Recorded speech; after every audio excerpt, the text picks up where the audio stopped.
When most people think of Florida, they think of sandy beaches, palm trees, exotic wildlife. They don't think about groundwater. They don't think about caves or hills or little creatures that live within them. But beneath Florida is a massive aquifer called the Floridan Aquifer that drains out of the Piedmont of the southern United States and into the Gulf of Mexico on one side and into the Atlantic Ocean on the other. In some places, the Floridan Aquifer is about 3,000 feet, or over half a mile thick, although over much of Florida it's between 600 and 1,800 feet thick. This aquifer provides fresh water for the residents of Florida. It provides critical habitat for subterranean animals. It carves out the geology beneath large portions of South Georgia, southern Alabama, and Florida. And it drains a huge part of the land area of the southeastern U.S. into the oceans. It also comes with several conservation issues that I find interesting, and a couple of which touch on the themes that we've explored in this series before of unpriced goods, or on the other hand, unpriced costs of producing something, in this case, groundwater. We're going to look at a little footage of my recent trip to Florida that is pertinent here and examine some of the conservation issues around the Floridan Aquifer. So the first thing to understand here is how the Florida Aquifer actually works. For those of you, who watch my channel, I think we know how the water cycle works. I'm not going to explain in detail that part of this diagram where we have evaporation from the ocean, and then, of course, the water vapor condenses and falls as precipitation on the land. But just imagine that this is like the Gulf of Mexico that we're looking at as the body of water. So we have precipitation up like in South Georgia or central Alabama or somewhere like that, and then it soaks into the soil, and that's called recharge. So it recharges the aquifer. And then we have the surface aquifer that is just below ground, and sometimes that will come in contact with the surface and form a lake or a spring or something. And then we have water that seeps down deeper and finds those cracks that you see in the bedrock that are beneath fissures. So there's actually a big layer of rock between the ground and the aquifer itself. That's also known as the intermediate aquifer. So the deeper water that's below the surface aquifer. So a few cool features come with this, because obviously if you're in like South or Central Georgia, you're at a couple hundred feet elevation above sea level, and then the land starts gradually sloping down to an elevation of 0, which is sea level. So if you have an aquifer that's like 200 feet below the ground in South Georgia, then once we get down to once the land drops 200 feet, whatever elevation we are at now, let's say it's 50 above sea level because we started at 250, well, now that aquifer contacts the surface and you have this spring that you see in the center of the diagram. And this is the reason that Florida has so many famous natural springs. Like this picture here, which is taken of Alexander Springs, beautiful crystal clear natural spring that's just north of Orlando. I've never been to that one, but I've been to several other natural springs in Florida, including this one. The footage here is taken of manatees that are playing around in Wakulla Springs, Florida, just south of Tallahassee, and this is a spring that comes out very close to sea level, barely 10 miles from the Gulf of Mexico. Besides springs, another one of the things that the Floridan Aquifer generates is caves, and it's quite conducive to cave life, because in places where that aquifer is below the surface, but not by a lot, that the superficial aquifer, or some of those fissures that you see in the rock here, I'll circle those, if they're close to the surface, they don't quite hit it, but they do, come, say, 20 feet, 30 feet from the surface, and they've washed out, over time they've eroded some of the limestone or some of the other bedrock material around there and created an opening. Well, now you have a cave that when the water level is higher, like after rains inland or in that area, when there's been a lot of recharge, has water flowing through it, and you have cave streams. Caves in Florida are home to some rare cave wildlife as well. So for instance, this is footage that I took of a Georgia blind salamander in a North Florida cave that I was lucky enough to be able to go to. And they only live in the waters of the Floridan Aquifer. So that's quite interesting. Same with the Dougherty Plain cave crayfish, which is translucent. I did see one. It wasn't in the greatest position for getting a video, but here's a little video of a crayfish from a cave in northern Alabama, just to give you an idea of what a cave crayfish looks like in general. So there's some rare critters that use caves in Florida, obviously very important habitat for bats as well, and those ones where there's stream flow through them and the Floridan Aquifer intersects it, and it's not just a dry cave, have some very interesting flora and fauna. So that said, why am I bringing up the Floridan Aquifer and Florida caves in the context of this environmental economics series that we've been doing off and on for three and a half years on the channel? Well, it's because there are several issues related to pollution, saltwater intrusion, land subsidence, and unpriced goods that I want to talk about. So first of all, on this map here, the blue areas are portions of the Floridan Aquifer that are not confined. That is to say, there is no layer of bedrock between the main body of the aquifer and the land. So you notice that the Dougherty Plain, Dougherty County, Georgia is Albany, by the way. That's why it's called that. The Dougherty Plain of southwest Georgia, North Florida. It's got the blind cave crayfish named after it. It's also the only part of the country where the Georgia blind salamander lives. It's blue. So the groundwater there gets closer to the surface because it doesn't have a layer of bedrock over it. Sort of the same in the Big Bend region of Florida.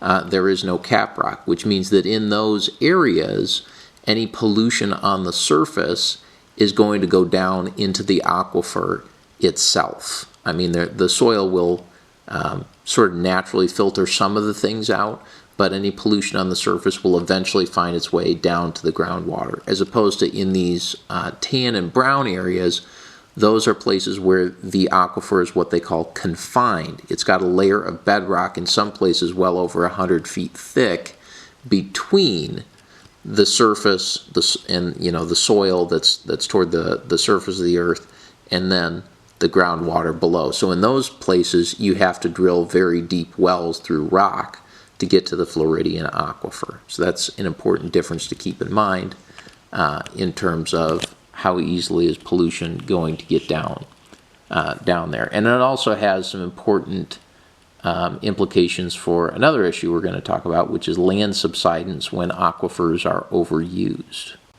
Please note, this figure is from 1980. This graph is from 1980 because I was pulling these off the U.S. Geological Service website, because these are government-produced documents. They're in the public domain, so there's no copyright issues. So if you were to look at a more recent figure, this graph would be a lot larger. And what it's showing is that in 1950, there were about 630 million gallons per day being pulled out of the Floridan Aquifer. In 1980, it was about 3 billion per day, because 3,000 million.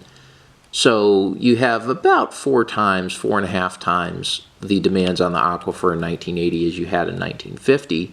And if we were to carry that forward to today, Florida, South Georgia, the Gulf Coast of Alabama have seen explosive growth since then. I mean, today Florida is larger than New York, which was not true in 1980. It's the third largest state in the country, and particularly over the past decade, it's had very, very rapid growth. So demands on the aquifer are increasing. And in particular, in 1980, agricultural demand for water was much higher than it had been in 1950. We don't think of Florida as an agricultural state, but it takes quite a lot of water to run a citrus grove. And also there is quite a bit of cattle operation that takes place in Florida, and there's also quite a bit of row crop that goes on, particularly in the areas around Lake Okeechobee in the south central part of the state. So obviously there's a lot of usage.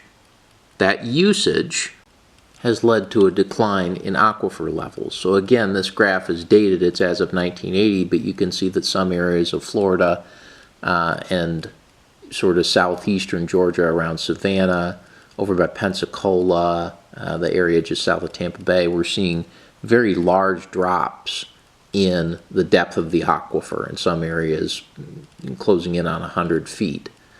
And obviously if you updated this graph for today, it would probably be larger. So what can happen when you are taking water out of an aquifer faster than it is recharging naturally from rainfall? The first thing that can happen, particularly in areas where the groundwater is unconfined, remember places where it's closer to the surface and there's no bedrock between the surface and the groundwater, is you can get sinkholes. You draw 20, 30, 50, 100 feet of water out of the aquifer, and at some point the weight of the soil and the loose rock on top of it that's not bedrock, collapses that air pocket, and then you get a big sinkhole. So this is a picture of a sinkhole that showed up in Orlando, Florida, in the, I believe, late 70s or in 1980 itself. And then there have been many, many instances of sinkholes since then in various parts of Florida that have done lots of property damage. So that's one, is you can get sinkholes. Another thing that can happen if an aquifer is used up faster than it's recharging, particularly in a coastal area, and Florida is basically all a coastal area. I mean, even in the center of the Florida Peninsula and like Lake City, Gainesville area, you're not more than 50, 60 miles from an ocean, is that salt water can intrude on what used to be a freshwater aquifer. So what we see in this graph here is that there was, on the top left there, this freshwater aquifer that's gradually flowing underground out to the ocean, and then you see sea level, but then beneath the ground, the ocean water is actually coming inland, but since ocean water is salty and therefore more dense than the freshwater, it is below the freshwater. And there's kind of this boundary where they mix that goes pretty far inland.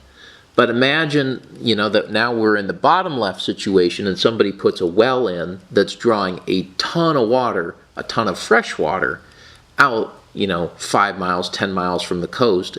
And they draw so much out that the salt water comes in and fills the void. That's called saltwater intrusion. It can happen due to sea level rise. It can also happen much, much faster due to overuse of the aquifer and drawing out the fresh water, and then the seawater comes in to take its place. So obviously, that wouldn't be good for wildlife that needs fresh water, like for instance Georgia blind salamanders, to be able to live. Luckily for the Georgia blind salamander, I don't think they get down close to the coast where the aquifer is only like a few feet above sea level. But nonetheless, if there was enough fresh water being pumped out of the aquifer, even pretty far inland, this might be a concern for that species, is saltwater intrusion. It's also very inconvenient, as you might imagine, if you're used to getting fresh water out of your well, and you're a cattle rancher or you're a homeowner or in industrial business, and all of a sudden it starts pumping salt water for you one day. That's quite an expensive problem to fix.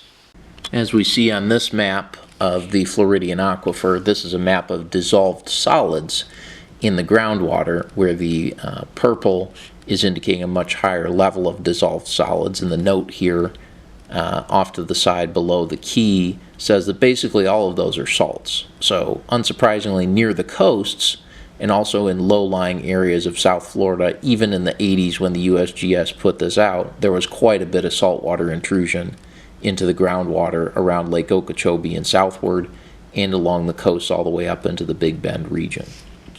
From an environmental economic standpoint, the problems of both pollution into the groundwater, especially in those areas where the aquifer is unconfined, and then also saltwater intrusion, particularly saltwater intrusion because of overuse of the aquifer, are so hard to solve because the aquifer is a common pool resource, right? So if I am a Florida cattle rancher, rights to a specific part of the aquifer that I can sell to somebody else.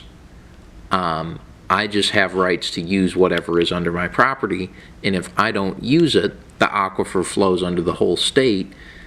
It's not as if me cutting back my usage is going to mean that I'm better off and that other people won't just use the water that I unilaterally cut back on using. So might as well pump it while it's there to do whatever economic activity I need to do, even though if everyone is doing that, then the saltwater intrusion imposes a very high price on whatever homeowner or farmer has to then go start buying water from elsewhere or up and move their operations or their home. So it's a very interesting problem to think about, because it's basically an external cost of production in some of these areas along coastal Florida, or even an external cost of just living there, that you're drawing out this groundwater. The cost of you doing that may fall on somebody else, and you're not made to pay them. And it's very difficult to sort of think of how you would internalize the cost to the transaction in this case. Maybe you could do something like water rights as exist in the western states, but make them tradable, or have a quota of, all right, in the entire Florida aquifer, we only want to draw out X gallons per year, and make X gallons whatever the recharge rate is, and then dole out to businesses and residential developments and farmers total number of credits that equal that amount of gallons per year that can be traded. But that seems like a very complicated system for everybody to learn, and traditionally in the eastern states, water has just been a common pool resource. So hopefully Florida does not have long-term issues with this, and the amount of water used per resident continues to decline. As economies grow, they do use more resources, but per unit GDP produced and per person, they actually tend to use less. They tend to get more efficient with resources through time. So hopefully that effect wins out. But just thought I'd post this, as there hasn't been any herping videos in a while, and I thought it was kind of a cool, very understudied part of the country, very understudied environmental conservation problem, as well as the tie to economics, as well as being able to use some of the herping footage. So hope y'all enjoyed it. If you have any suggestions for stuff I should do in future environmental economics episodes, please leave them in the comments, and thank you for watching.